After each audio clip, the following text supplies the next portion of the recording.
sun is out, the birds are chirping, and the open road is calling.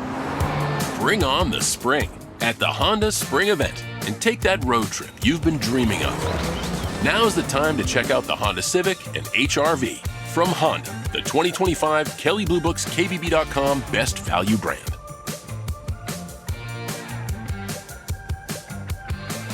Based on 2025 Consumer Choice Awards from Kelley Blue Book, visit kbb.com for more information. With Share My Trip from Uber, you can send your live trip location to the ones who matter most. Like Dan and Hannah, who always wait up to make sure their daughter gets back to her college dorm room. Or Tiffany, who's running late as usual, and her friends are tracking her trip to make sure she's actually on her way. Look, she's right there. She's 3 minutes away. Or Sam, who never goes anywhere without her roommate knowing exactly where she is.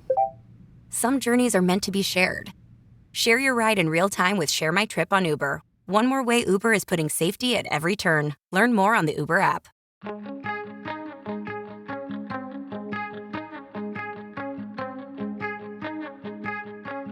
For some, flying isn't an exciting adventure. It's daunting and scary. It's something to avoid. And if they have to fly, taking medication to knock out for most of it is a must. But for a small group of people, it's the best part of their week. Gliding into the sky feels freeing and fun, like everything below you gets quieter for a moment. And for some, that freedom comes from stripping away the insulation that separates you from the outside elements. No cabin and no barrier. According to the Federal Aviation Administration, certified pilots, whether they have commercial or private licenses, make up far less than 1% of the U.S. population. And within that group, only a fraction fly open cockpit aircrafts. One such pilot is former San Francisco firefighter and author Caroline Paul. She's been flying for more than 4 decades. That moment when either my feet are leaving the earth or the wheels leave still feels like a miracle to me. And it's just this loosing from the earth and from your home. And as I say in the book, like in some ways flying is the loneliest I've ever been because I am high above my home, but it's an existential loneliness. It's not a depressed loneliness. I just feel tiny. And I seek that experience every time I fly, to feel tiny in a big universe. I think as humans, we like feeling big in the center of our world and totally in control all the time. And it's not like I am embarking on uncontrolled flight, but there's some letting go that happens when I'm up there in the air, just a tiny little thing with no fuselage around me to speak of, that I feel sort of part of something much bigger.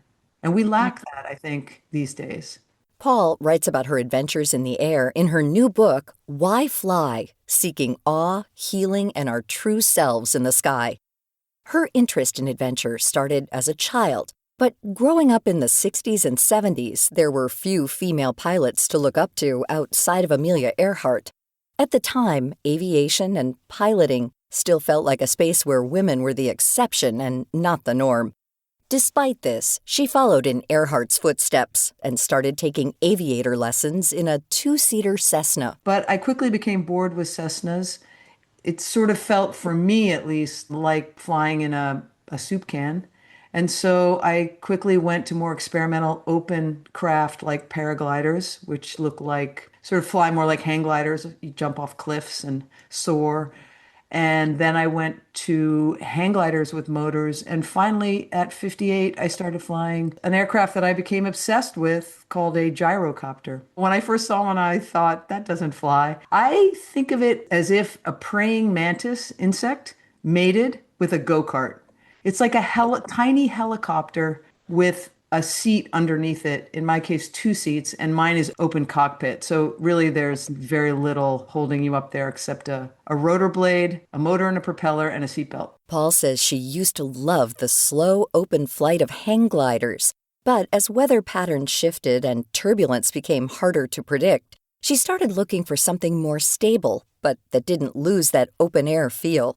She switched to a gyrocopter because they handled turbulence well. So whereas I couldn't have really flown over the Sierras and back in a day because of the wind windows, I would have just gotten battered around, dangerously so, in a very light hang glider. Now in a gyrocopter, I can fly through that big mountain turbulence. And it's been eye-opening for me as a pilot. But I have seen whales off the coast and circled if they're close enough for me to make a landing if something goes wrong. But you also don't want to bother them. You don't want to bother wildlife. But certainly I go down to look at a beautiful, what looks like is that a mountain bike trail? And not to mention the amazing houses that people try to hide from people here in California, but I can see them. It's a view that's hard to replicate from a commercial flight.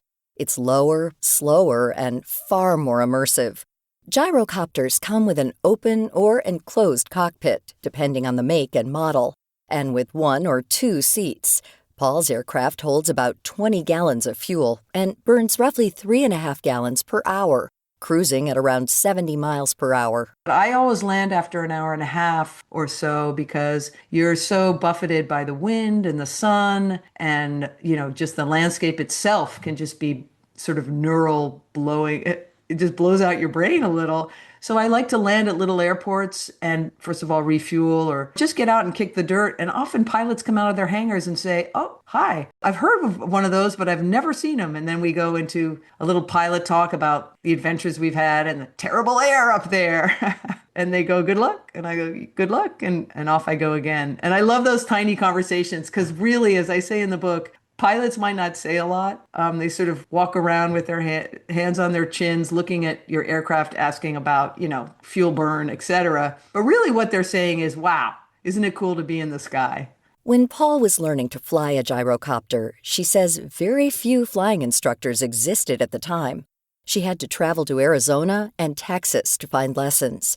Now she says her partner teaches gyrocopter lessons in the San Francisco Bay Area. But she says you don't need to become a pilot to understand the appeal of flying high up in the air like a bird. Flying dreams are, I think, one of the most coveted dream states you can have. And so, but you can actually make that come more true by flying they do tandem hang glider flights, they do tandem paraglider flights now. When I had to learn paragliding, I had to go on my own. They didn't have tandem, so you couldn't be strapped to anybody. You had to learn on your own.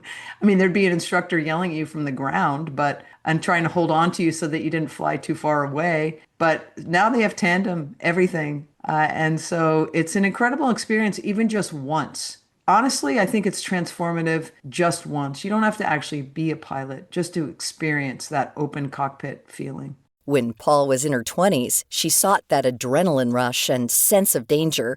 But nowadays, that's not the reason she flies. The reason I fly is because I'm always looking for more awe in my life. And adrenaline is not part of my flying experience at all. And I feel like that's an important point, especially open cockpit flight.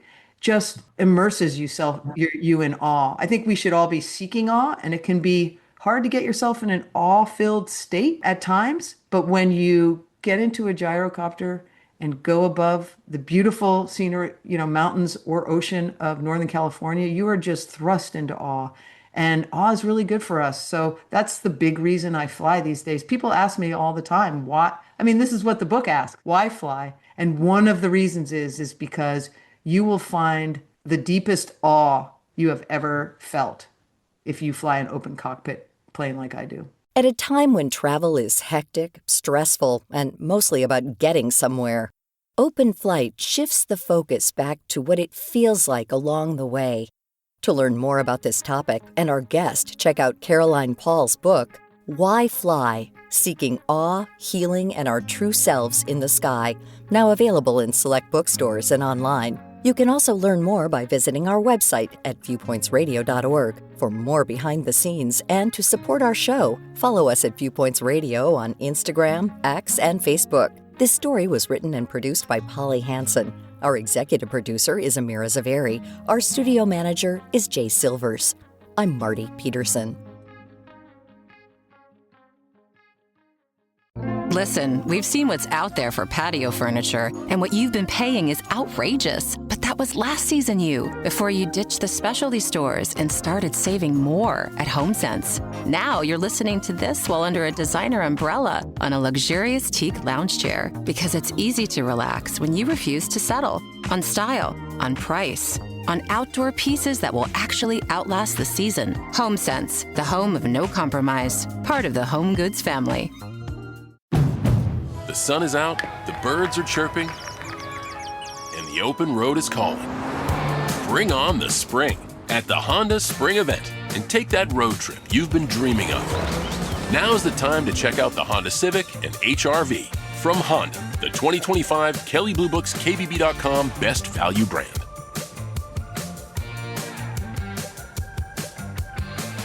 Based on 2025 Consumer Choice Awards from Kelley Blue Book, visit kbb.com for more information. On any journey using Uber, it helps to know you're getting into the right car. PIN verification adds an extra step to make sure your ride is your ride. Before the trip begins, your app gives you a unique PIN. Just tell it to your driver, and they'll enter it in their app before the ride can start. Hey, what's your PIN? 2538. That way, you know you're in the right car taking the right trip, and your driver knows you're the right passenger. Make sure your ride is your ride with PIN verification from Uber. One more way Uber is putting safety at every turn. Learn more on the Uber app.